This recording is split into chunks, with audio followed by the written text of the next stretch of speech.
ऐ अपनी ताकत पे नाज करने वालों, जिस दिन मौत का फरिश्ता आएगा सारी ताकत धरी की धरी रह जाएगी।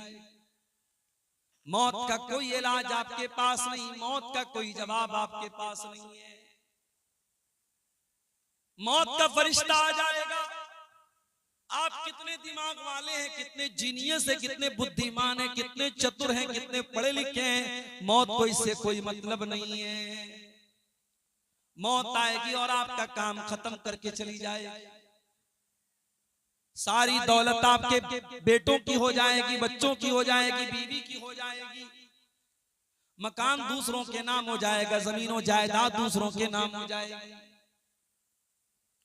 बाथरूम में एक एक घंटे जाकर के नहाने वालों, फला कंपनी का शैम्पू लगा करके, फला कंपनी का साबुन लगा करके नहाने वालों, चेहरे को फेस वॉश से धुलने वालों, बॉडी को बॉडी वॉश से धुलने वालों, कल एक दिन ऐसा भी आएगा जब तुम मौत को गले लगा लोगे और मरने के बाद इतने बेबस और कमजोर हो जाओगे कि तुम अपने बदन से अपना कपड़ा भी उतारने की ताकत नहीं रखोगे।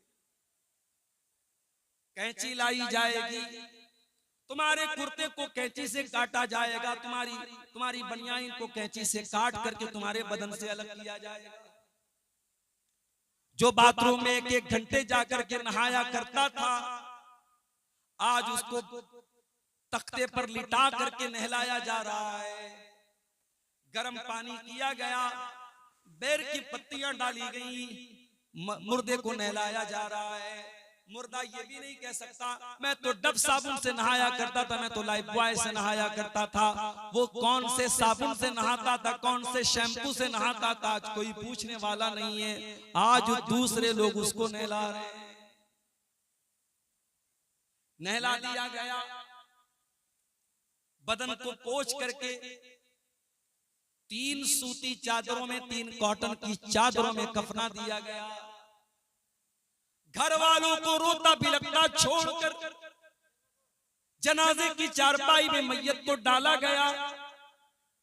मैयत को कब्रिस्तान लेके जाया जा रहा है। रिश्तेदार मैयत की चारपाई को कांधा दे रहे हैं। बेटा कांधा दे रहा है, पोता कांधा दे रहा है, भतीजा कांधा दे रहा है, भांजा कांधा दे रहा है। जो अपनी स्कॉर्पियो से, अपनी फॉर्च्यूनर से गांव गांव नगर नगर घूमा करता था, आज 4 लोगों के कंधे पर सवार होकर के उसकी चारपाई कब्रिस्तान जा रही है। कब्रिस्तान पहुंच गया, कब्र तैयार है, कब्र में मैयत को उतारा जा रहा है। हाय हाय, जो अपने कमरे में भी कभी 0 वॉट का बल्ब बंद करके अंधेरे में नहीं सोया था, आज कब्र में कोई लैंप नहीं, कोई लाइट नहीं, कोई रोशनी नहीं, कब्र में उसको डाला जा रहा है। उसमें जहरीले जानवर भी आ सकते हैं, उसमें सांप और बिच्छू भी आ सकते हैं। उस कब्र के अंदर उसको उतारा जा रहा है। कब्र में उतारा गया, बेटे की आंखों में आंसू है। बेटा अपने बाप से बहुत मोहब्बत करता है, मगर बेटा अपने बाप की कब्र में जाने को तैयार नहीं है। बीवी अपने शौहर से बहुत मोहब्बत करती है। 4 महीना 10 दिन तक बीवी इद्दत गुजारेगी। शौहर का जनाजा जा रहा है, बीवी बहुत रो रही है, मगर बीवी ये नहीं कह सकती ओ लोगों मेरे शौहर के साथ मुझे भी कब्र में लेके चले जाओ। वहां न बीवी काम आएगी, न बच्चे काम आएंगे, न दौलत काम आएगी। वहां आपका ईमान काम आएगा, वहां आपका अमल काम आएगा। अल्लाह के नबी फरमाते हैं, जब इंसान को मौत आती है 3 चीजें उसके पीछे पीछे जाती हैं। माल जाता है, औलाद जाता है, औलाद जाती है, अमल जाता है। मरते ही माल अपना रिश्ता तोड़ देता है। जैसे ही सांस की डोर थम गई, जैसे ही दिल की धड़कन रुक गई, माल ने रिश्ता तोड़ दिया, माल दूसरों का हो गया। औलाद कब्र तक साथ देती है, लेकिन कब्र में मिट्टी डालने के बाद औलाद भी चली जाती है। अब कब्र में जब मुनकर नकीर आएंगे और आपसे सवाल करेंगे, मन रब्बु का, तेरा रब कौन है, मन नबियों का, तेरे नबी कौन है, माँ दीनों का, तेरा दीन क्या है। मेरे प्यारे भाइयों, उस कब्र की तारीकी में इन 3 सवालों का जवाब आपको खुद ही देना पड़ेगा, खुद ही देना पड़ेगा। मेरे नौजवानों, ये हीरोगिरी छोड़ दो, ये सड़कों पर तमाशे लगाना छोड़ दो, ये लड़कियों को छेड़ना छोड़ दो, ये बेगैरती और बेहयाई छोड़ दो। कब्र में आपको आपकी नेकियां काम आएंगी और आपके गुनाह सजा का सबब बनेंगे। मेरे प्यारे, वमल हयातुद दुनिया इल्ला मताउल गुरूर। कुरान कहता है ये दुनिया तो धोखे का सामान है, ये दुनिया देखने में बहुत बड़ी लग रही है, मगर आखिरत में इस दुनिया की कोई हैसियत नहीं होगी। अल्लाह के नबी उदाहरण देते हैं, मिसाल देते हैं, एग्जाम्पल देते हैं। एक आदमी को लाया जाएगा कयामत के दिन, यूता बि अनामि अहली दुनिया, वो दुनिया में बहुत ऐशो आराम से रहने वाला होगा, पूरे बानी कोल में उससे बड़ा किसी का मकान नहीं होगा, उससे ज्यादा किसी के घर में दौलत नहीं होगी, उसके घर में 4 व्हीलर की कमी नहीं, उसकी औलाद भी बहुत खूबसूरत, उसके लड़के लड़कियां भी बहुत खूबसूरत, उसका मकान भी बहुत शानदार, न दौलत की कमी, न ताकत की कमी, न हुस्न जमाल की कमी, बहुत ऐशो आराम से रहता था। लेकिन अल्लाह की अदालत में वो जहन्नम में जाने वाला था। अल्लाह के नबी फरमाते हैं उस इंसान को लाया जाएगा, फयुस्बगु सबगतन फिन्नार, और एक पल के लिए जहन्नम में डाला जाएगा। मैं तो बनारस का, हमारे यहाँ कपड़े का काम होता है, ये जो हम कपड़ा पहनते हैं ना, इसमें जो एक एक धागा होता है, इसका पूरा प्रोसेस मैंने अपनी आंखों से, ये हमारे घर का कारोबार है, हमारे बाप दादा ये काम करते चले आए। ये जो कपड़े का धागा होता है ना, उसको डाई करते हैं, कलर करते हैं, तो पानी को पहले खौलाते हैं, और पानी जब बिल्कुल खौलने लगता है उसमें कलर डालते हैं, और उसमें बहुत सारा केमिकल भी डालते हैं, और उसके बाद धागे को जब डालते हैं, अच्छा धागे को कलर करने की भी बड़ी स्टाइल होती है, एक ही दुपट्टे में 3-3, 4-4 कलर कैसे आ जाता है, वो भी कलर करने की, डाई करने की एक तरकीब होती है। तो जो कलर करते हैं कपड़े को या धागे को, कभी आपने देखा होगा दुकान वगैरह पर कि वो बर्तन में पानी गर्म करते हैं और कपड़े को डाल करके फौरन निकाल लेते हैं। फौरन क्यों निकाल लेते? ताकि कलर ज्यादा ना हो जाए, ज्यादा गहरा ना हो जाए, जितना कलर हमें चाहिए उतना ही कलर हमको मिलना चाहिए। अल्लाह के नबी के अल्फाज पर गौर करो। एक आदमी दुनिया में बहुत ऐशो आराम से रहता था, न पैसे की कमी, न खाने पीने की कमी, न दौलत की कमी, न मकान की कमी, न सवारी की कमी। उस इंसान को एक पल के लिए अल्लाह ताला जहन्नम में डालेगा। जिस तरीके से कपड़े की रंगाई करने वाला कपड़े को बर्तन में डाल करके निकाल लेता है, धागे को डाल करके निकाल लेता है, अल्लाह ताला जहन्नम में डाल करके एक पल के लिए निकालेगा। अल्लाह पूछेगा, मेरे बंदे, हल रायत खैरन कत्तु हल मर्रा बिका नईमुन कत्तु, ऐ मेरे बंदे क्या कभी तूने कोई भलाई देखी, क्या कभी तूने कोई नेमत देखी, क्या कभी तूने कोई सुख देखा, क्या कभी तूने कोई खुशी देखी, क्या कभी तूने कोई ऐशो आराम देखा? सारी जिंदगी ऐशो आराम में गुजारने वाला वो इंसान कहेगा, मा रअयतु खैरन कत्तु, ऐ अल्लाह मैंने कभी कोई भलाई नहीं देखी, मैंने कभी कोई सुख नहीं देखा, मैंने कभी कोई ऐशो आराम नहीं देखा। एक पल के लिए, सिर्फ एक, मैं मिनट भी नहीं कह सकता, मैं सेकंड भी नहीं कह सकता, एक सेकंड का भी कितना हिस्सा था मैं नहीं जानता। एक पल के लिए जहन्नम में डालने के बाद इंसान दुनिया का सारा सुख चैन भूल जाएगा। होटल में खाना बचा हुआ है, जिसको जरूरत है, भूख लगी है, 50 रुपया में पेट भर के खाना है, जिसको जरूरत है वो जाके खा ले। वमल हयातुद दुनिया इल्ला मताउल गुरूर। गौर करो मेरे प्यारे साथियों, आखिरत के मुकाबले में दुनिया की क्या औकात है। इसीलिए अल्लाह के नबी एक दिन सहाबा के साथ जा रहे थे, रास्ते में एक मरी हुई बकरी का बच्चा पड़ा हुआ था। आपने सहाबा से कहा, छोटे छोटे कान वाला बकरी का बच्चा था, मरा हुआ बच्चा था। आपने फरमाया कि कौन इस बकरी के मरे हुए बच्चे को 1 दिरहम में खरीदेगा। सहाबा ने कहा, अल्लाह के नबी, ये तो वैसे भी छोटे छोटे कान वाला ऐबदार है और मरा हुआ है, 1 दिरहम की आप बात करते हैं, अगर इसको कोई फ्री में देगा तो भी हम खरीदने को तैयार हैं। क्या जवाब दिया जनाबे मोहम्मद रसूलुल्लाह ने, जरा गौर से सुनना मेरे प्यारे साथियों। आपने फरमाया, लद्दुनिया अहबनु अलल्लाहि मिन ज़ालिक, ऐ मेरे सहाबा, इस मरे हुए बकरी के बच्चे से भी ज्यादा ये दुनिया अल्लाह की नजर में हकीर है।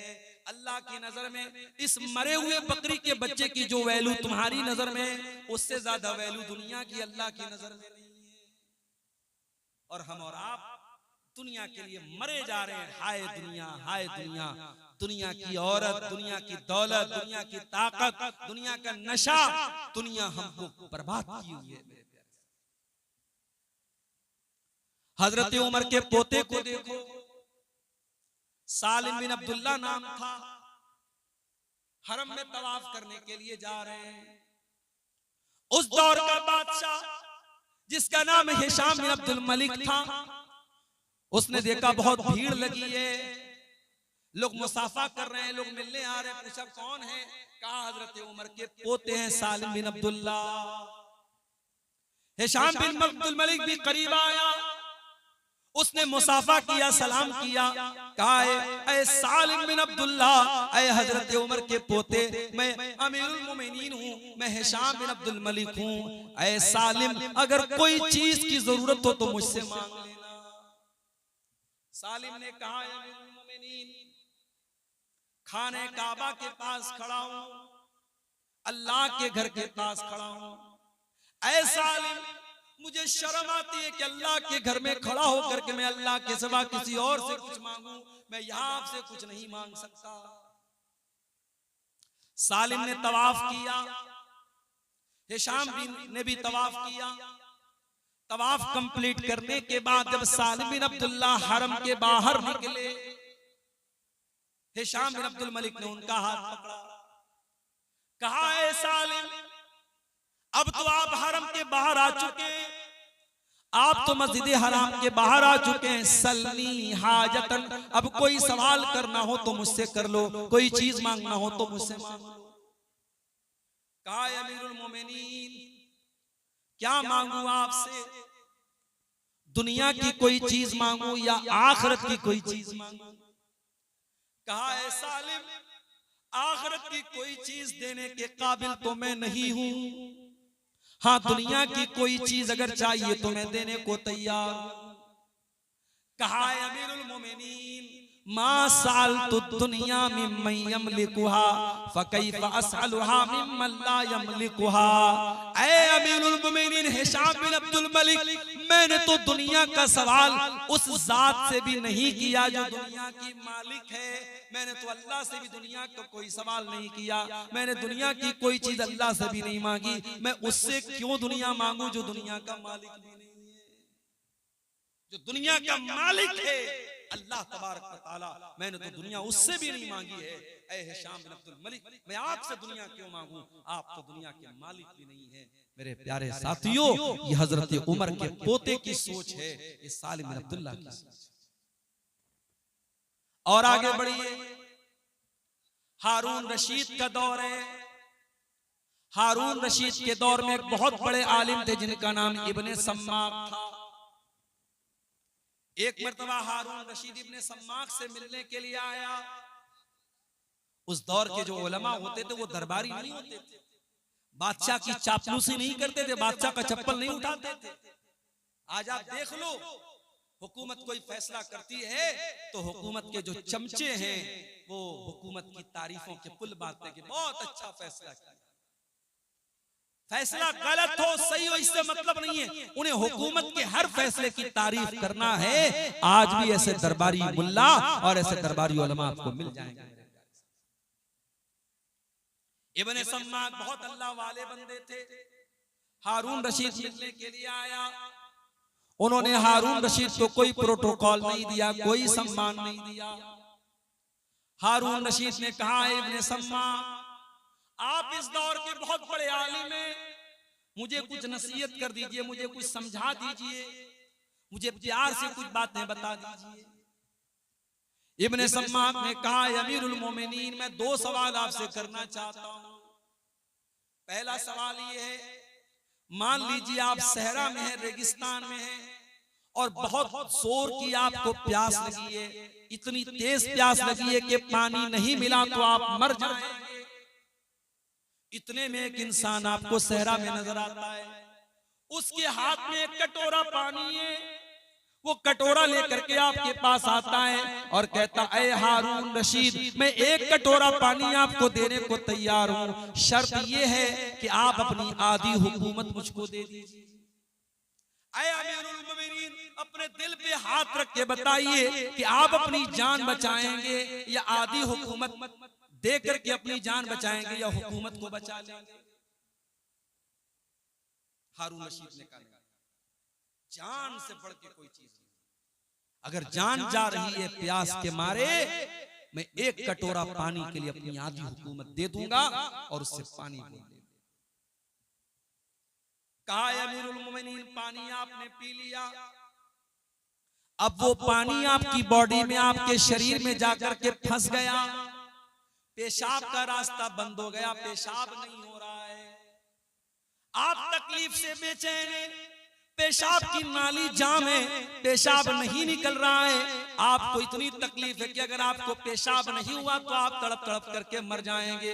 इतने में एक इंसान आता है और कहता, ऐ हारून रशीद मेरे पास ऐसी दवा है, मेरे पास ऐसा तरीका है, मैं आपको वो दवा दे दूंगा, आपका पेशाब जो फंसा हुआ है, आपके बदन में जो पानी फंसा हुआ है वो बाहर निकल जाएगा, आपको रिलैक्स मिल जाएगा, आपको आराम मिल जाएगा, मगर शर्त यह कि आपको अपनी आधी हुकूमत मुझको देना पड़ेगा। ऐ हारून रशीद अब सच्ची बताना कि आप अपनी जान बचाएंगे या आप हुकूमत बचाएंगे। कहा, अगर ऐसी सिचुएशन आ जाए, ऐसी कंडीशन आ जाए, जान का खतरा आ जाए, अगर पेशाब नहीं हुआ तो मेरी जान चली जाएगी, ऐसी सूरत में मैं आधी हुकूमत दे करके अपनी जान बचा दूंगा। कहा, अमीरुल मोमिनीन आज के बाद इस हुकूमत पर कभी नाज मत करना।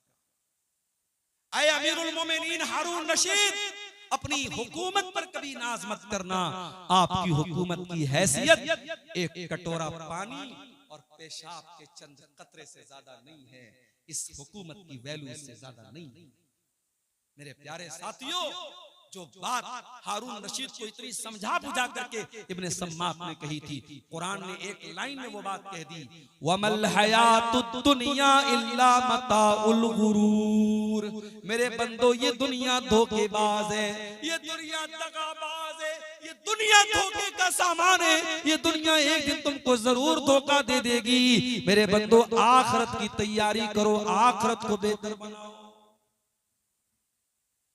हम एक एक करके कयामत की निशानी को देख रहे हैं। अब तो वो टाइम भी आ चुका है जब कयामत की बड़ी निशानियां हमारे सामने आ जाएंगी। सही मुस्लिम की रिवायत है, हजरत हुज़ैफा बिन असीद गिफारी फरमाते हैं कि हम लोग आपस में बैठ करके बातचीत कर रहे थे, इतने में अल्लाह के नबी आए। आपने पूछा, मां तज़ा करूं, क्या बात चल रही है? सहाबा ने कहा, नज़कुरु साअ, हम कयामत पर बातें कर रहे हैं। ओ आईपीएल का मैच देखने वाले मेरे नौजवानों, वो अपनी चूड़ी और कंगन और ईयररिंग के बारे में बात करने वाली मेरी प्यारी माँ बहनों, वो अपनी दुनिया में मगन रहने वाले मेरे नौजवानों, जरा नबी के सहाबा से सीखो। नबी के सहाबा आपस में क्या चर्चा कर रहे हैं, क्या डिस्कशन कर रहे हैं, क्या गुफ्तगू कर रहे हैं, क्या बातें कर रहे हैं? कहते हैं, अल्लाह के नबी हम कयामत की बात कर रहे हैं। सहाबा हम कब कयामत की बात करते हैं मेरे भाई? जलसा हो रहा है, प्रोग्राम हो रहा है, जितने लोग मैदान में फील्ड में नहीं उससे ज्यादा आपको सड़क पर चलते हुए नजर आ जाएंगे। नौजवान लड़के लड़कियों के औरतों के पिंडाल के पास आपको नजर आ जाएंगे, लड़कियां दुकानों पर आपको नजर आ जाएंगी, लोग चलते फिरते नजर आ जाएंगे। आज दीन की बातों को लोग सुनना नहीं चाहते, आज कयामत की बातों को लोग सुनना नहीं चाहते। मेरे प्यारे साथी, सहाबा ने कहा अल्लाह के नबी हम कयामत की बातें करें। आपने फरमाया इन्नहा लन तक़ूम हत्ता तरौना अशराया, ऐ मेरे सहाबा कयामत उस वक्त तक नहीं आएगी जब तक तुम 10 बड़ी बड़ी निशानियों को न देख लो।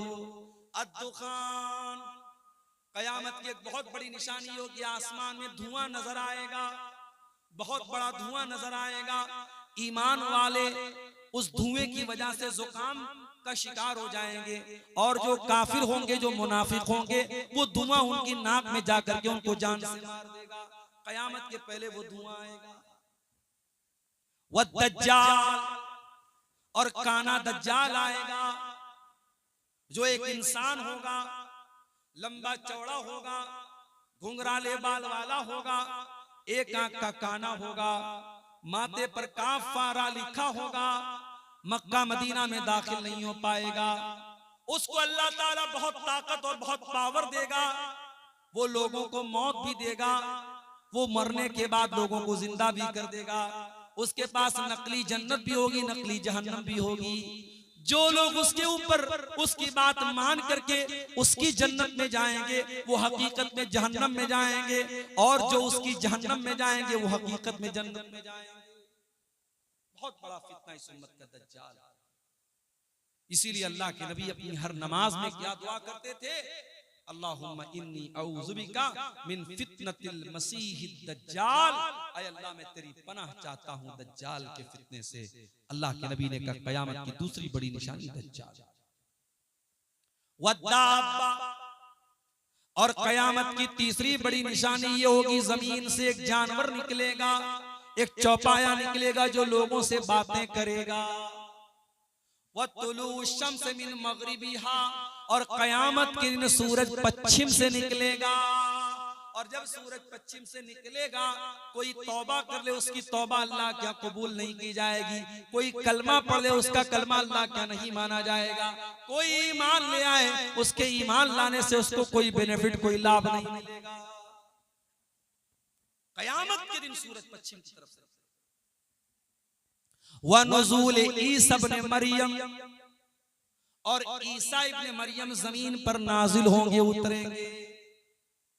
ईसा इब्न मरियम को अल्लाह ताला ने जिंदा आसमान पर उठा लिया है।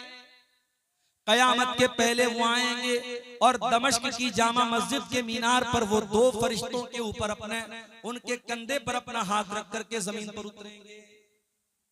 तकरीबन 40 साल तक ईसा अलैहिस्सलाम दुनिया में रहेंगे, दज्जाल को कत्ल करेंगे, सूअर को खत्म कर देंगे, यहूदो नसारा से डायरेक्ट जंग करेंगे, या तो इस्लाम लाओ या जंग करो। उनके दौर में बहुत अमन शांति होगी।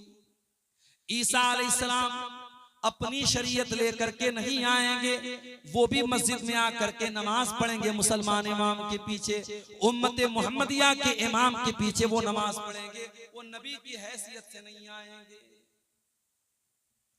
ईसा इब्न मरियम कयामत के पहले नाजिल होंगे, हमारा ईमान। व याजूज व माजूज, और 2 फसादी कौमें जिनको याजूज और माजूज कहा जाता है, जिनको हजरत जुल्करनैन ने बहुत बड़ा डैम बना करके उनको रोक दिया है, कयामत के पहले वो डैम तोड़ करके बाहर आ जाएंगे और बहुत फसाद जमीन में मचाएंगे, बहुत फसाद मचाएंगे। आसमान पे तीर चलाएंगे और वो तीर खून आलूद होकर के वापस गिरेगा। वो बहुत बड़े बड़े नदियों का पानी अकेले पी जाएंगे, बहुत जुल्म सितम करेंगे। तब ईसा अलैहिस्सलाम उनके लिए बद्दुआ करेंगे। आसमान से परिंदे आएंगे और कीड़े आएंगे जो उनके गर्दन पर गिरेंगे, उनकी मौत हो जाएगी। फिर उनकी बदबू से पूरी जमीन भर जाएगी। फिर ईसा अलैहिस्सलाम अल्लाह ताला से दुआ करेंगे तो उनकी लाश और उनका बचा कुचा जो भी डेड बॉडी होगी अल्लाह ताला उसको जमीन से उठा लेगा। याजूज और माजूज ये कयामत की बड़ी निशानी। व सलासतु खुसूफिन, और 3 जगहों पर जमीन को धसाया जाएगा, एक मशरिक में यानी पूरब में, एक मगरिब में यानी पश्चिम के हिस्से में, और एक अरब की सरजमीन पर जमीन को धसाया जाएगा। व आखिरु ज़ालिका नारुन तखरुजु मिनल यमन, और कयामत की आखिरी निशानी ये होगी कि एक आग निकलेगी जो यमन से निकलेगी, और वो आग लोगों को हाँक करके मैदान महशर की तरफ लेके जाएगी, यानी मुल्क के शाम की तरफ लेकर के जाएगी। एक आग निकलेगी यमन से, और वो आग लोगों को हाँक करके कहां लेके जाएगी? मैदान महशर की तरफ, यानी मुल्क के शाम की तरफ लेके जाएगी। ये कयामत की 10 बड़ी निशानियां अल्लाह के नबी ने इस हदीस में बयान। कयामत की और भी बहुत सारी निशानियां अल्लाह के नबी ने बयान की। जंगे तबूक का मौका था, हजरत औफ बिन मालिक कहते हैं मैं अल्लाह के नबी के पास आया। अल्लाह के प्यारे नबी एक चमड़े के खेमे में बैठे हुए थे।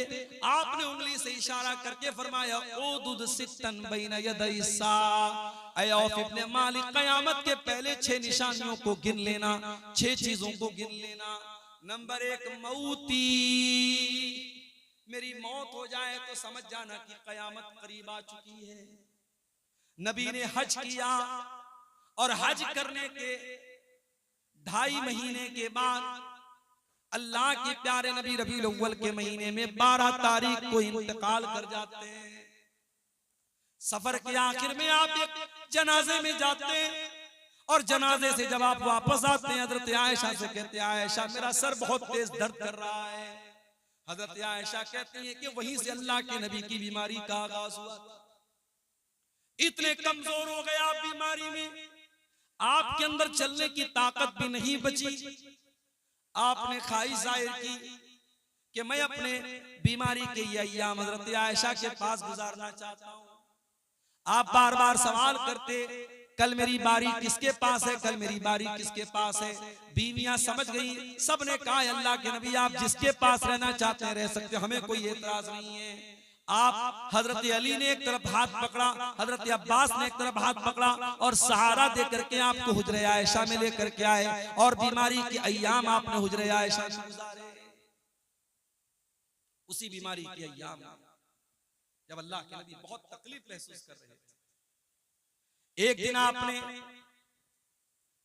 सर पर पट्टी बांधी, मिंबर पर आकर के खुतबा दिया, और खुतबे में आपने फरमाया इन्नी फरतुकुम अलल हौज, ऐ लोगों मैं तुमसे आगे अल्लाह के पास जाने वाला हूं, और हौज़े कौसर में मेरी तुमसे मुलाकात होगी।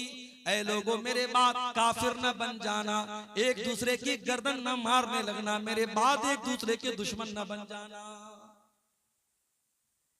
जब तक आप सेहत की हालत में रहे, मस्जिद में आते रहे, नमाज पढ़ाते रहे, जब बहुत ज्यादा बीमार हो गए, आखिरी नमाज आपने जुमेरात के दिन मगरिब की नमाज पढ़ाई।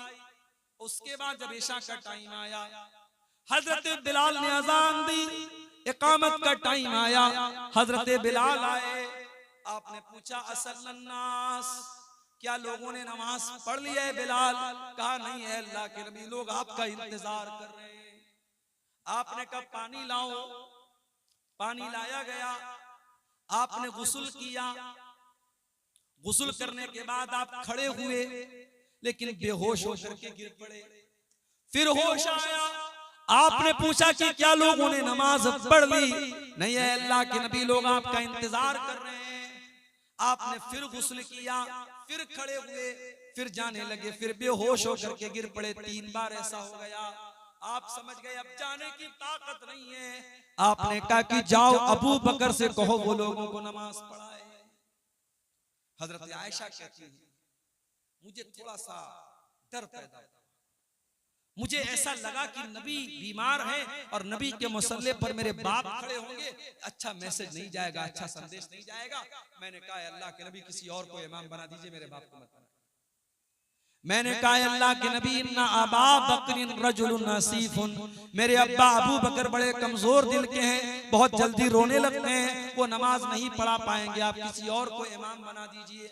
आपने बड़े गुस्से में फरमाया कि खबरदार, अल्लाह ताला को कोई और मंजूर नहीं है, उसके रसूल को कोई और मंजूर नहीं है, और ईमान वालों को कोई और मंजूर नहीं है। जाओ अबू बकर से कहो वो लोगों को नमाज पढ़ाए। 17 टाइम की नमाजें अल्लाह के नबी की जिंदगी में जनाब अबू बकर सिद्दीक रजी अल्लाह ताला ने पढ़ाई। सनीचर का दिन आया, अल्लाह के नबी को अपनी तबीयत थोड़ी बेहतर महसूस हुई, मस्जिद में आए, खुतबा दिया। खुतबे में आपने फरमाया, ऐ लोगों, अल्लाह ताला अपने एक बंदे को इख्तियार दे रहा है, चॉइस दे रहा है कि ऐ मेरे बंदे, तू चाहे तो दुनिया ले ले और चाहे तो तू मेरे पास आ जा, चाहे तो तू दुनिया की दौलत ले ले, दुनिया का ऐशो आराम ले ले, और चाहे तो तू मेरे पास आ जा। फख्तारा मा इंदहु, तो अल्लाह के उस बंदे ने दुनिया को ठुकरा करके अल्लाह के पास जाना कबूल कर लिया। अभी इतना आपने कहा था, अबू बकर सिद्दीक ज़ारो कतार रोने लगे और कहने लगे, मेरे माँ बाप पर कुर्बान हूं, ऐ अल्लाह। सहाबा कहते हैं, हमें बड़ी हैरत हुई, अबू बकर को क्या हो गया है, ये क्यों रो रहे हैं? अल्लाह के नबी तो एक कॉमन बात कर रहे हैं, काम बात कर रहे हैं, ये अबू बकर को क्या हो गया, अबू बकर क्यों रो रहे हैं? बाद में हमें पता चला कि अबू बकर हम में सबसे समझदार इंसान थे, अल्लाह के नबी किसी और की नहीं अपनी बात कर रहे थे, और आप ये इशारा दे रहे थे कि बहुत जल्दी आप अल्लाह के पास जाने वाले हैं। उसी खुतबे में आपने फरमाया कि ऐ लोगों, मेरे ऊपर सबसे ज्यादा अगर किसी ने एहसान किया है अपने माल के जरिए, अपनी सोबत के जरिए, तो अबू बकर ने किया है। मस्जिद में जितने लोगों के खिड़की दरवाजे हैं, सबके दरवाजे बंद कर दिए जाएं सिवाय अबू बकर के। इतवार का दिन आया, इंतकाल के एक दिन पहले सारे हथियार वगैरह आपने मुसलमानों को वक्फ कर दिया। आजकल वक्फ का बड़ा मसला चल रहा है। आने वाले दौर में आपका कब्रिस्तान, आपकी मस्जिद, आपका मदरसा, अगर कागज आपके पास मजबूत नहीं है, नाजायज कब्जा कर दिया जाए। इसलिए अपने कागज को बहुत मजबूत करो, अपनी तहरीर को मजबूत करो। वक्फ अगर कोई चीज है तो उसको कागज के एतबार से बहुत मजबूत करो। अल्लाह के नबी ने अपना सारा हथियार, तलवार वगैरह मुसलमानों को वक्फ कर दी। आपके घर में 7 दीनार रखे थे, आपने सदका कर दिया। रात में आपके घर में चिराग जलाने के लिए तेल नहीं था, पड़ोसी से उधार मांगा गया। सोमवार का दिन आया, आपने अपने नवासे हसन हुसैन को बुलाया, उनको चूमा, उनको प्यार किया। आपकी बेटी फातिमा आपसे मिलने के लिए आई, बाप को तकलीफ में देखा, कहा कि वाह कर बाबा, हाय मेरे अब्बा जान की तकलीफ। आपने फरमाया, लैसा अला अबी के करबुन बादल यौम, ऐ मेरी बच्ची, आज के बाद तेरे बाप के ऊपर कोई तकलीफ नहीं आएगी। सोमवार के दिन फजर का टाइम आया, मस्जिद में फजर की नमाज अदा हो रही है। अबू बकर सिद्दीक नमाज पढ़ा रहे हैं, सहाबा पीछे नमाज पढ़ रहे हैं।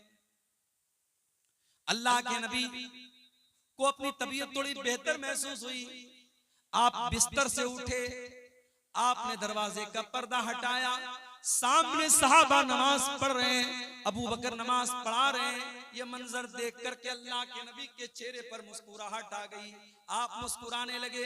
सहाबा अपने नबी से इतनी मोहब्बत करते थे, नमाज की हालत में उनको महसूस हो गया कि अल्लाह के नबी अपने दरवाजे पर खड़े हैं और हमें देख करके मुस्कुरा रहे हैं। सहाबा ताली बजाने लगे, सहाबा इशारा करने लगे, ऐ अबू बकर पीछे चले आओ, इमाम कायनात आ चुके हैं, इमाम उल अंबिया आ चुके हैं, जनाबे मोहम्मद रसूलुल्लाह आ चुके हैं, ऐ अबू बकर तुम पीछे चले आओ। हजरत अबू बकर को भी समझ में आ गया, वो पीछे हटने लगे। अल्लाह के नबी ने इशारा किया कि नहीं, ऐ अबू बकर नमाज को कंटिन्यू करो, नमाज को तुम पढ़ाओ, और उसके बाद आपने पर्दे को वापस बराबर कर। ये आखिरी दिन था जनाबे मोहम्मद रसूलुल्लाह की हयात मुबारक। जैसे जैसे चास का टाइम चढ़ता चला जा रहा है, दिन चढ़ता चला जा रहा है, मोहम्मद रसूलुल्लाह की तकलीफ बढ़ती चली जा रही है। आप कहते हैं आयशा, मैंने खैबर में जो गोश्त खाया था उस गोश्त में जहर मिला करके मुझको दिया गया था। ऐ आयशा, मैं आज भी उस गोश्त के जहर का असर अपने अंदर महसूस करता हूं। ऐसा लगता है कि मेरी अकड़ियां कट जाएंगी।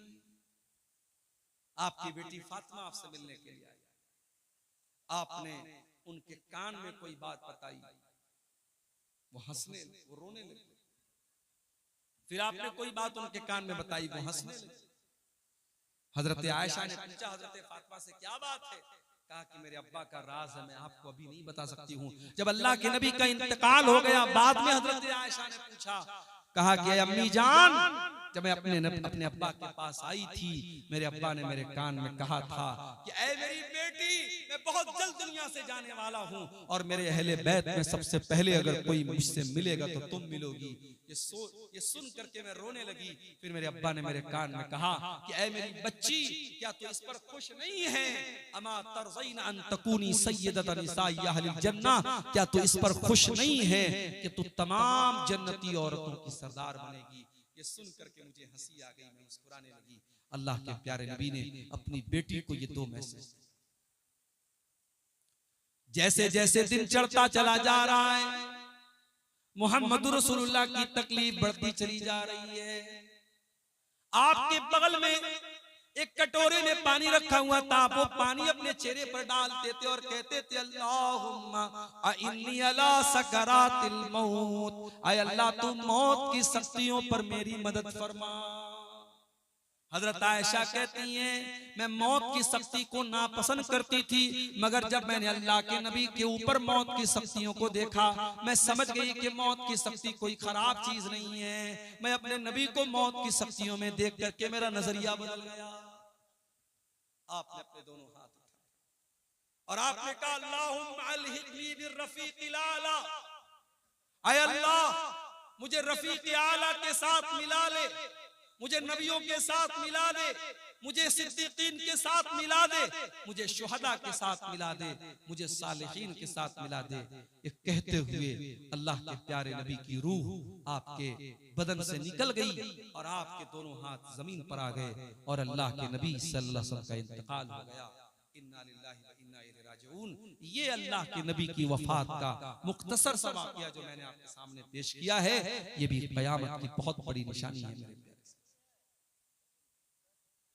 आपने फरमाया क़यामत के पहले 6 निशानियां होंगी, उसमें पहली निशानी मौत ही, मेरी मौत होगी, मेरा इंतकाल होगा।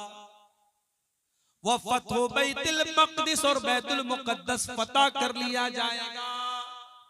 हजरत उमर के दौर में सन 16 हिजरी में बैतुल मुक़द्दस मुसलमानों के कंट्रोल में आ गया, बैतुल मुक़द्दस फतह हो गया, बैतुल मुक़द्दस मुसलमानों के कब्जे में आ गया। जो आज यहूदियों के कब्जे में है, हजरत उमर के दौर में ये बैतुल मुक़द्दस मुसलमानों के कब्जे में आ जाए। क़यामत की तीसरी निशानी आपने फरमाया, व मूतानुन याख़ुज़ु फ़ीकुम कक़ुआसिल गनम, इतनी खतरनाक बीमारी आएगी जैसे भेड़ बकरी के अंदर बीमारी आती है और भेड़ बकरियां तड़प तड़प करके मर जाती हैं, इंसान वैसे तड़प तड़प करके मर जाएंगे।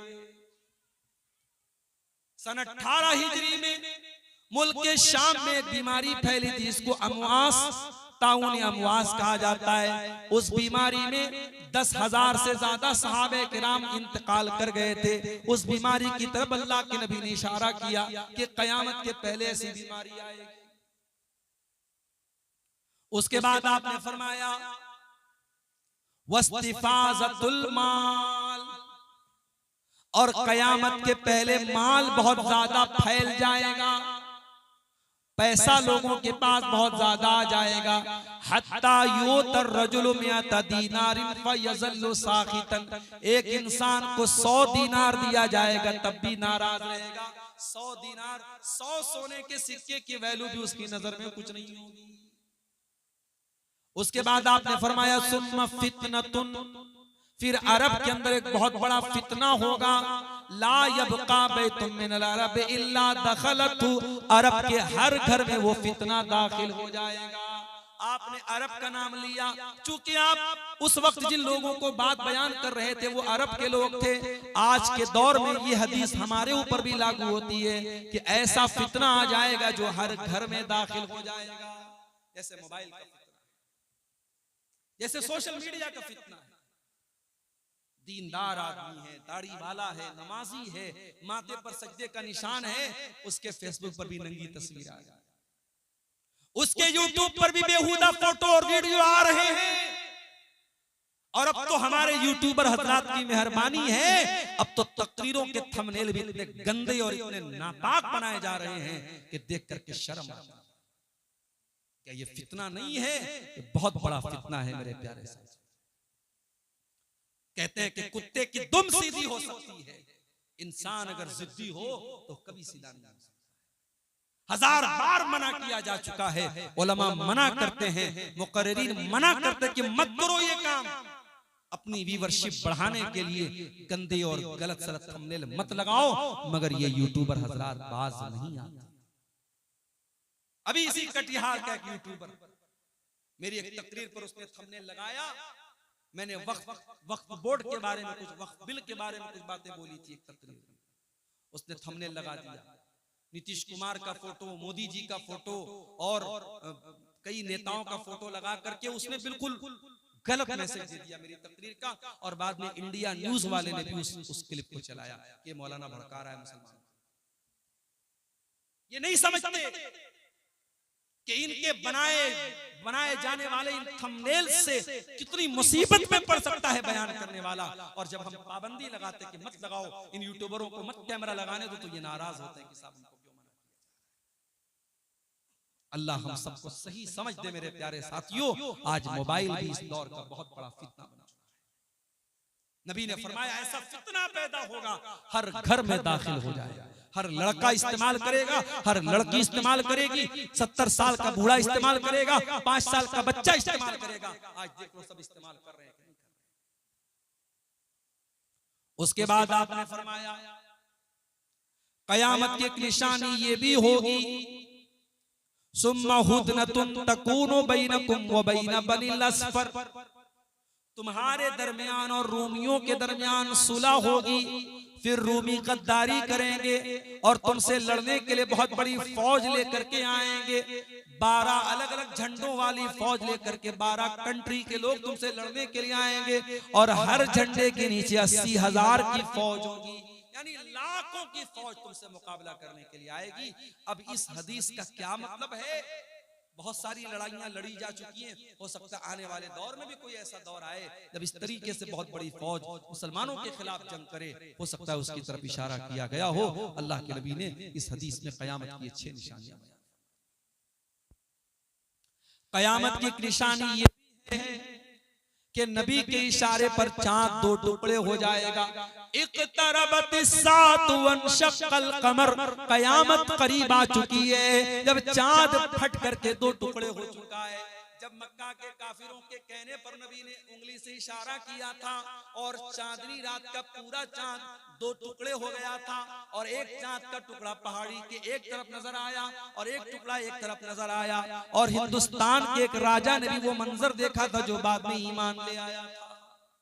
तारीख में, इतिहास हमें ये भी बताता है कि चांद के जब 2 टुकड़े हुए तो भारत की सरजमीन से एक राजा ने देखा था, इसका नाम राजा दीबल लिखा है मुअर्रिखीन ने, और वो सिंध का राजा था जो बाद में ईमान में ले आया था। मेरे प्यारे साथियों, चांद का 2 टुकड़े होना ये भी कयामत की निशानी। कयामत की एक निशानी ये भी अल्लाह के नबी ने बयान फरमाई। जिहालत बहुत ज्यादा फैल जाएगी, इल्म उठा लिया जाएगा। आज इल्म कैसे उठ रहा है आप देख लीजिए।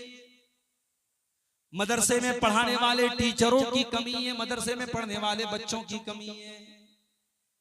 ना हमारे बच्चे मदरसों में पढ़ना चाहते हैं, ना अच्छी सलाहियत वाले मदरसों में पढ़ाना चाहते हैं। आज ये मदरसे जो चल रहे हैं, अगर ये मदरसे भी बंद हो गए, कल कौन आपको कुरान पढ़ाएगा, कौन आपको हदीस पढ़ाएगा? मेरे प्यारे भाइयों, अगर ये मदरसे भी बंद हो गए, कल आपके बच्चों को, कल आपकी आने वाली नस्लों को कुरान पढ़ाने वाला कोई नहीं बचेगा। आपके मरने पर कोई जनाजा पढ़ाने वाला नहीं होगा। आपकी बच्ची के निकाह पर कोई निकाह पढ़ाने वाला नहीं होगा।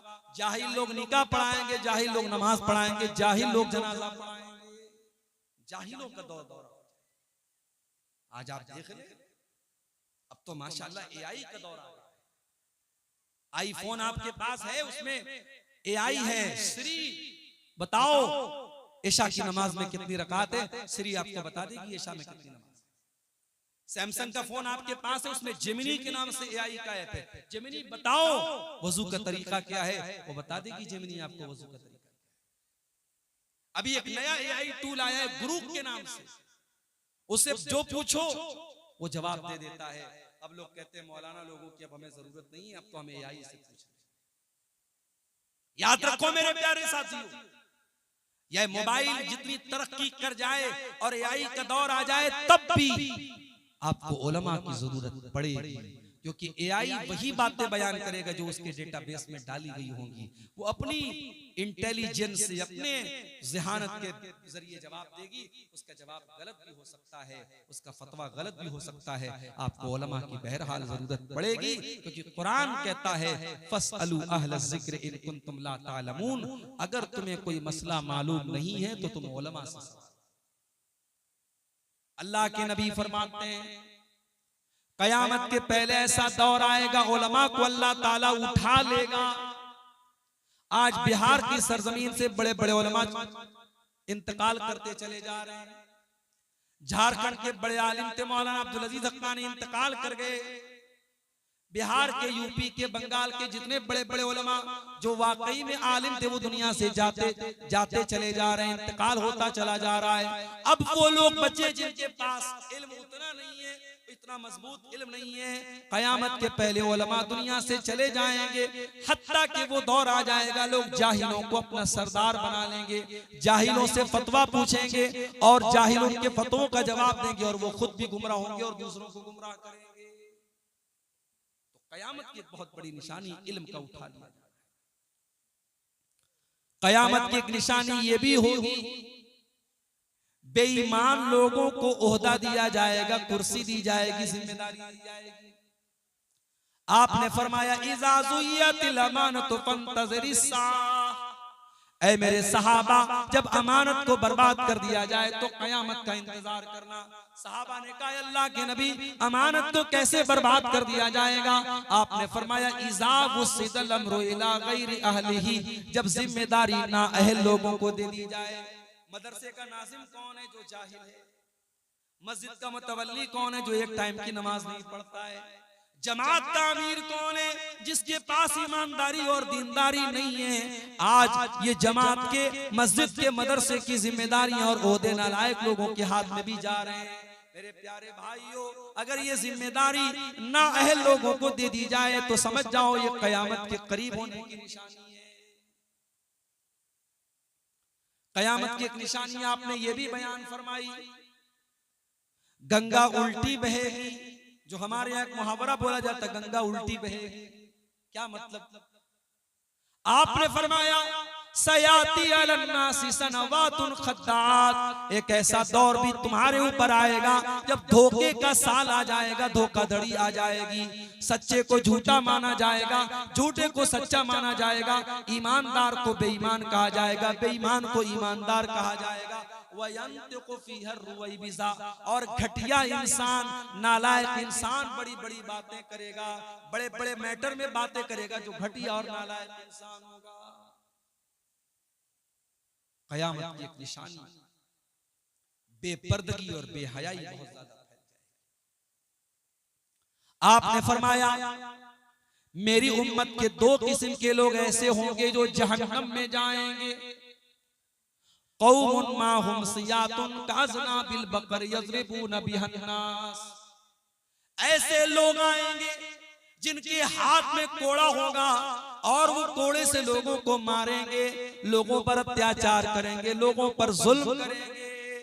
आज इस्राइल और फलस्तीन के हालात देख लो मेरे प्यारे साथियों। आज फलस्तीन पर इस्राइल का हमला होता है और ड्रोन हमला होता है और बम बरसाए जाते हैं, और वीडियो में हम देखते हैं इतना खतरनाक धमाका होता है कि जमीन से लोग उछल करके हवा में उड़ने लगते हैं। छोटे छोटे बच्चों की लाशों के चित्र उड़ जाते हैं, औरतों की लाशों के चित्र उड़ जाते हैं, मगर दुनिया वालों के ऊपर कोई फर्क नहीं पड़ता। जालिम जुल्म करेगा और कोई रोकने वाला, कोई टोकने वाला नहीं। वनिसाउन कासियातुन आरियातुन मुमीलातुन माइलातुन, और कयामत के पहले ऐसी औरतें सामने आएंगी जो कपड़ा पहनने के बावजूद नंगी होंगी। आज बॉलीवुड की फिल्मों ने हमारे मुल्क का वो कल्चर बना दिया है कि आज हालात ये हो गए कि औरत के बदन का कोई पार्ट अब प्राइवेट पार्ट नहीं रह गया। अब तो कहा जाने लगा कि औरत के बदन का प्राइवेट पार्ट से उसकी किडनी और लीवर बचा, उसके बदन का कोई पार्ट अब प्राइवेट नहीं बचा है। इतना नंगा कर दिया गया औरत को, ऐसा लिबास पहना दिया गया औरत को कि अब उसके बदन की कोई चीज छुपी हुई नहीं है। कासियातुन आरियातुन, ऐसी औरतें सामने आएंगी जो कपड़ा पहन करके नंगी। अब तो आम बात, मुसलमानों के घरों में ऐसे कपड़े पहने जा रहे हैं जिसमें औरत के का बदन नजर आ रहा है, औरत का शरीर नजर आ रहा है। मुमीलातिन माइलातिन, ऐसी औरतें गैर मर्दों को अपनी तरफ आकर्षित करेंगी, खींचेंगी, और जब रास्ते में चलेंगी तो उनकी चाल भी बेहया औरतों की तरह चलने वाली होगी। औरत की चाल से पता चल जाता है कि ये बेहया औरत है या अच्छी औरत है, दीनदार, उसकी चाल बता देती है। रूसुहुन्ना कास्निमतिल बुख्तिल माइला, उनका हेयर स्टाइल ऐसा होगा जैसे ऊंट का कुहान होता है। ला यदखुलुल जन्ना, ऐसी औरतें जन्नत में नहीं जाएंगी, और जन्नत में जाना तो बहुत दूर की बात है। वला यजिदना रिहा, ऐसी औरतें तो जन्नत की खुशबू भी नहीं पाएंगी। कयामत की एक निशानी अल्लाह के नबी ने यह भी बयान फरमाई, अंतलिदल अमत रब्बतहा, कि माँ अपने बच्चे को जन्म नहीं देगी बल्कि माँ अपनी मालकन को जन्म देगी। यानी जो औलाद पैदा होगी वो माँ बाप पर हुकूमत करेगी। बेटी माँ पर हुक्म चलाएगी, बेटा बाप पर हुक्म चलाएगा।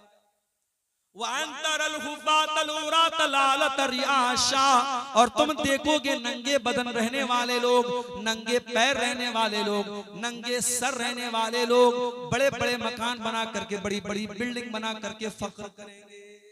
वो दौर भी आ जाएगा। कयामत की एक निशानी आपने ये भी बयान फरमाई कि मस्जिदों को लोग रास्ते की गुजरगाह बना लेंगे। मस्जिद में आएंगे, पेशाब करेंगे, लेटरिन करेंगे, मगर नमाज नहीं पढ़ेंगे। मस्जिदों को शौचालय और मूत्रालय बना दिया जाएगा। मस्जिद में इंसान आएगा मगर नमाज नहीं पढ़ के पेशाब करके निकल जाएगा। कयामत की एक निशानी आपने ये भी बयान फरमाई कि मस्जिदें बहुत ऊंची ऊंची, बहुत शानदार बनाई जाएंगी, मगर मस्जिद को कोई आबाद करने वाला नहीं होगा। मस्जिद तो बना ली शब भर में ईमान की हरारत वालों ने, मन अपना पुराना पापी था बरसों में नमाजी बन न सका। कयामत की एक निशानी आपने ये भी बयान फरमाई, खुल्लम खुल्ला पब्लिक प्लेस पर, सार्वजनिक स्थल पर रेप किया जाएगा। अभी बनारस में पिछले महीने की न्यूज है, पिछला महीना भी मैं ज्यादा बता रहा हूं, अप्रैल के शुरू की न्यूज है। एक लड़की के साथ 23 लड़कों ने 7 दिन में रेप किया। 7 दिन तक 23 लड़कों ने एक लड़की के साथ। दुनिया कहां जा रही है मेरे प्यारे? हालात ये हैं, शादीशुदा औरत अपने पति को धोखा देती है, शौहर नेवी में काम करता है, उसका चक्कर किसी और के साथ चलता है, अपने आशिक के साथ मिलकर के अपने पति का कत्ल करती है, अपने शौहर का कत्ल करती है, और शौहर की बॉडी के टुकड़े टुकड़े करके ड्रम में भरती है और सीमेंट से पैक करती है और अपने आशिक के साथ शिमला और मनाली घूमने निकल जाती है। हम तो वो दौर देख रहे हैं, प्यार मोहब्बत ये सब ढकोसला बन गया है, सब हवस और शरीर को पाने की तलब और वासना, उससे बढ़ के कुछ नहीं है मेरे। इसीलिए अल्लाह के नबी फरमाते हैं, उस अल्लाह की कसम जिसके हाथ में मेरी जान है, ये उम्मत उस वक्त तक फना नहीं होगी जब तक वो दौर ना आ जाए, हत्ता यक़ूम अर्रजुलु इलल मरअति, एक इंसान औरत के पास जाएगा, फयफ्तरिशुहा फित तरीक़, और रास्ते में उस औरत के साथ गलत काम करेगा। और उस दौर में जो नेक इंसान होगा, वो सबसे बड़ा नेक इंसान वो होगा जो उस आदमी से जाकर के कहेगा, लौ वारई तहावरा हाज़ल हाय, ऐ मेरे भाई पब्लिक प्लेस में ये काम मत करो, सबके सामने ये काम मत करो, जाओ पेड़ के पीछे चले जाओ, दीवार के पीछे चले जाओ। आज कोई ऐसा शहर नहीं है जहां ऐसे होटल न खुले हो, जिन होटलों के बारे में मशहूर है कि ये ज़िना के अड्डे होते हैं, और उन होटलों में आपको मुसलमान लड़के और मुसलमान लड़कियां भी ज़िनाकारी और बदकारी में मुलव्विस नजर आ जाए। कयामत की एक निशानी अल्लाह के नबी ने यह भी बयान फरमाई, इन्ना बैना यदै साति फुशुवत तिजारा, कयामत के पहले बिजनेस बहुत ज्यादा फैल जाएगा, यहां तक कि औरत बिजनेस में अपने शौहर की हेल्प करेगी, मदद करेगी। दुकान खोलोगे, बीवी दुकान पर बैठेगी, काउंटर पर औरत बैठेगी, रिसेप्शन पर औरत बैठेगी। इतना ज्यादा बिजनेस फैल जाएगा कि औरत को बिजनेस में यूज किया जाएगा। व तस्लीमल खास, और खास खास लोगों को सलाम किया जाएगा, और रिश्तों को काटा जाएगा, रिश्तों को तोड़ा जाएगा। वह शहादत ज़ूर, और झूठी गवाही दी जाएगी। वह कितमान शहादतिल हक़ी, और सच्ची गवाही को छुपा लिया जाएगा। वह ज़ुहूरल कलम, और मीडिया का बहुत दौर आ जाएगा, मीडिया की ताकत का दौर आ जाएगा। आज आप देख ले, मीडिया जिसको चाहता है आसमान पर उठा देता है, जिसको चाहता है जमीन पर गिरा देता है। मीडिया का बहुत बड़ा रोल आज अपने दौर में। कयामत की एक निशानी अल्लाह के नबी ने यह भी बयान फरमाई, इम्रतस्सुफहा, बेवकूफ लोगों के हाथ में हुकूमत आ जाएगी। व कसरतश्शुर्ती, और पुलिस वाले बहुत ज्यादा हो जाएंगे। व क़त्अतल अरहाम, और रिश्तों को काटा जाएगा। वह बई अल हुक्मी, और फैसले बिकने लगेंगे, अदालत से पैसे के जरिए अपने मन का, अपने फेवर का फैसला करवाया जाएगा। वह इस्तिग़फ़ाफ़म बिद्दम, और इंसानी जान की वैल्यू बहुत कम हो जाएगी। बहुत छोटी छोटी बातों पर मर्डर होने लगेगा, हत्या होने लगेगी, छोटी छोटी बातों। आजकल अखबार आप पढ़िए, इतने छोटे छोटे मामलात पर आज हत्या हो जाती है, मत पूछिए। कोई बाइक लेके जा रहा है, रास्ते में उसकी बाइक पकड़ा, उसने बाइक देने से इनकार कर दिया, मर्डर कर दिया। 40-50 हजार की बाइक के लिए मर्डर कर देते हैं। बैंक से कोई पैसा लेके आ रहा है, 1 लाख 2 लाख रुपया, 1-2 लाख रुपए के लिए जान ले लेते हैं। छोटी छोटी बातों पर मर्डर हो जाएंगे, इंसानी जान की वैल्यू बहुत कम हो जाएगी। कयामत की एक निशानी आपने ये भी बयान फरमाई, यतक़ारब ज़मान, टाइम बहुत जल्दी जल्दी गुजरेगा। महीना ऐसा गुजरेगा जैसे हफ्ते गुजरते हैं, साल ऐसा गुजरेगा जैसे महीने गुजरते हैं। टाइम की स्पीड बढ़ जाएगी, टाइम बहुत जल्दी गुजरने लगेगा। वह हत्ता यमुर्र अर्रजुलु बिक़ब्रि अर्रजुलि फयक़ूलु या लैतनी मकाना, कयामत के पहले ऐसा नाजुक दौर आ जाएगा, इंसान दूसरे इंसान की कब्र के पास से गुजरेगा और कहेगा कि ऐ काश इस कब्र में मैं होता, मैं मर गया होता, मैं आज जिंदा न होता। इतना नाजुक दौर आ जाएगा, इंसान कब्रिस्तान में जाकर के मरने की दुआएं। कयामत की एक निशानी अल्लाह के नबी ने ये भी बयान फरमाई, व नशवन यत्तखिज़ूनल कुरान मज़ामीरा, नौजवान लड़के कुरान को म्यूजिक बना लेंगे, कुरान को म्यूजिक की तरह पढ़ेंगे। कुरान को पढ़ने का तरीका सही नहीं होगा, वो म्यूजिक की तरह कुरान को पढ़ेंगे और ऐसे ही नौजवान को इमाम बनाया जाएगा, जो आलिम ना हो, जो समझदार ना हो, बस लोगों को गा गा करके कुरान पढ़ के सुनाता हो, जो तरन्नुम के साथ कुरान पढ़ के सुनाता हो, उसको कुरान पढ़ने का तरीका आता हो या ना होता हो, सिर्फ आवाज की बदौलत उसको इमाम बना दिया जाएगा। ये सारी निशानियां आज अपनी आंखों से हम देख रहे हैं। कयामत के पहले वो दौर भी आएगा, लयशरबन्ना नासु मिन उम्मतिल खम्र युसम्मुनहा बिगैरि इस्मिहा, मेरी उम्मत के लोग शराब पिएंगे, नाम बदल बदल करके शराब पिएंगे। कोई विस्की बोलेगा, कोई रम बोलेगा, कोई बियर बोलेगा, कोई दारू बोलेगा, शराब का नाम बदल बदल के शराब को पिया जाएगा। वयस्तहिल्लूनल हिरा वल हरीर, और रेशम को लोग हलाल समझने लगेंगे, रेशम का कपड़ा मुसलमान मर्द पहनेगा, और ज़िनाकारी को लोग हलाल कर लेंगे, ज़िना करने लगेंगे, और उनके सरों के ऊपर नाचने गाने वालियां नाचेंगी गाएंगी। आज ईयरफोन लगा करके, हेडफोन लगा करके गाना सुना जा रहा है। नबी की हदीस को सामने रखो, नबी ने उसी की तरफ इशारा किया, उनके सरों के ऊपर नाचने गाने वालियां नाचेंगी गाएंगी।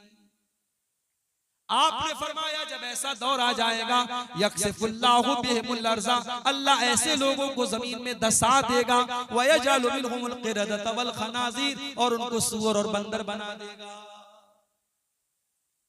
ये दौर भी आज हम देख रहे हैं। कयामत के पहले कैसा दौर भी आएगा, हलाल और हराम को लोग भूल जाएंगे। याती अलन्नासी ज़मानुन ला युबालिल मरउ मिन ऐना खज़ल माल, एक ऐसा जमाना आएगा लोग परवाह करना छोड़ देंगे, माल कहां से कमा रहे हैं, ड्रीम 11 से पैसा कमाया जाएगा। अभी मैं कोई वीडियो देख रहा था, कम से कम 10 बार ड्रीम 11 का प्रचार कि अब तो ड्रीम 11 पर हर हफ्ते लखपति बनाया जाए। अब आईपीएल का मैच हो रहा है, अब हमारा नौजवान सोचता है यार लखपति बनने का मौका मिल रहा है, कौन चूकेगा। अब लखपति बनने के लिए ड्रीम 11 खेला जा रहा है। सट्टेबाजी, जुआ, सूदखोरी, हरामखोरी आज मुसलमान कर रहा है। नबी ने इशारा किया था कयामत के पहले वो दौर। मेरे अजीजों, मेरे प्यारे साथियों, नबी ने जितनी पेशिन गोइयां की थी, जितनी भविष्यवाणियां की थी, जितनी निशानियां बताई थी, 100% आज वो सारी निशानियां हमारे सामने समझ में आ रही हैं, नजर आ रही हैं। अगर इन निशानियों को देखने के बाद भी हमारे दिल में कयामत का डर पैदा नहीं होता और हम कयामत की तैयारी नहीं करते, इसका मतलब कि ईमान बहुत कमजोर हो चुका है। मेरे साथ मस्जिद के आगे या सामने से गुजरने पर क्या कहना चाहिए? मस्जिद के सामने से गुजरने पर कोई कुछ भी कहने की जरूरत नहीं है। मस्जिद में जब दाखिल हो, बिस्मिल्लाहि वस्सलात वस्सलामु अला रसूलिल्लाह, ये दुआ पढ़िए आप, और अल्लाहुम्मा अफ्तह ली अब्वाब रहमतिका, ये दुआ पढ़िए। मस्जिद में जब दाखिल हो तब, मस्जिद के सामने से गुजरने पर या मस्जिद के आगे से गुजरने पर कुछ भी पढ़ने की जरूरत नहीं है। मस्जिद में बिना मीटर लगाए बिजली का उपयोग करना सही है या गलत है? गलत है। बिजली की चोरी करना जिस तरीके से अपने घर में गलत है, वैसे ही मस्जिद में भी गलत है। मस्जिद में तो ज्यादा खतरनाक बात है, अल्लाह के घर का मामला है, इसलिए बिल्कुल ये गलत है। अगर कहीं ऐसा है तो उसको बिल्कुल बचना चाहिए। गाना बजाकर काम करना सही है या गलत है? तो कौन सी पूछने वाली बात है? एक गाना बजा के काम करेंगे आप, तो जाहिर है कि आपके काम में शैतान भी दाखिल होगा, और शैतान जब आपके काम में दाखिल होगा तो जाहिर है बरकत को खत्म करेगा कि बरकत को बढ़ाएगा? बरकत को खत्म करेगा।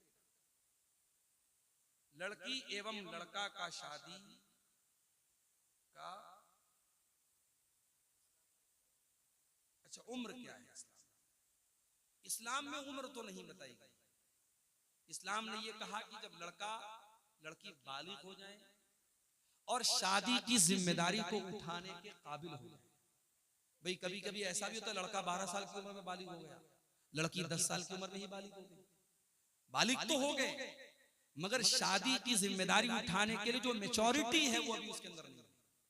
तो थोड़े मैच्योर हो जाएं, इस काबिल हो जाएं कि हाँ वो जिम्मेदारी उठा लेंगे तो उनकी शादी करें। हाँ, भारत के कानून में लड़के की उम्र जो है 21 साल तय की गई है, लड़की की उम्र 18 साल। ये हमारे इंडिया का कानून है। शरीयत में उम्र का कोई पैमाना मुकर्रर नहीं किया गया।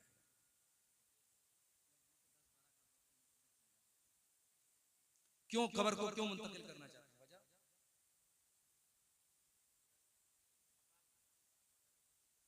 देखिए, अगर कोई कब्रिस्तान में है, वो जमीन वो जगह कब्रिस्तान के तौर पे वक्फ की गई है, तो वहां पे घर बनाना हराम है, वहां पे घर बनाया ही नहीं जाएगा, और घर बनाने के लिए कब्र को कहीं ट्रांसफर नहीं किया जाएगा। हाँ, अगर किसी के मकान में कब्र बना दी गई और वहां जरूरत पड़ गई उस मकान को बनाने की, तो वहां उस कब्र को ट्रांसफर किया जा सकता है। वल्लाहु आलम बिस्सवाब।